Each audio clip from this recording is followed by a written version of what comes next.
కాబట్టి నా భారత భూమిలో ఆడపిల్లకి విలువదని నాకు లేదు. ఎందుకంటే నా ఇంట్లో నా తల్లిని ఎలా గౌరవిస్తాను, నా చెల్లిని ఎలా గౌరవించాను, నా భార్యను ఎలా గౌరవిస్తాను. నా కూతురు ఇప్పుడు విదేశాల్లో చదువుకుంటుంది. నేను ఆడపిల్లని చెప్పేది దాన్ని తొక్కిపెట్టలేదే. కానీ సంప్రదాయం చెప్తాను నేను, నువ్వు కంపల్సరిగా బొట్టు పెట్టుకోవాలి.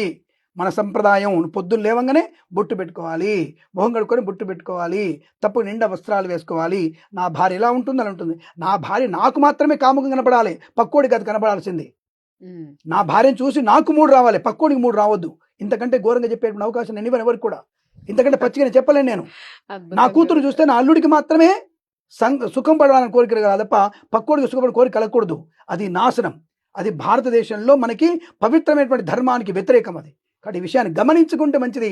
స్త్రీకి ఇక్కడ పెట్టుకున్నాం మేము, ఇక్కడ అమ్మలుగా నమ్మాని పెట్టుకున్నాం మేము. కాబట్టి స్త్రీకి తక్కువ అనేది ఎక్కడ లేదు. నా భార్య అదే గౌరవిస్తాను. నా భార్య ఎడ్యుకేటెడ్, నా అక్క ఎడ్యుకేటెడ్, నా కూతురు ఇప్పుడు విదేశాల్లో చదువుకుంటున్న కూతురు.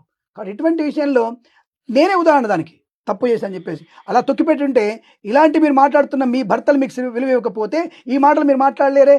తొక్కిపెట్టేస్తే ఈ రోజు నా ముందున్నటువంటి యాంకర్ నాతో మాట్లాడేది కాదే.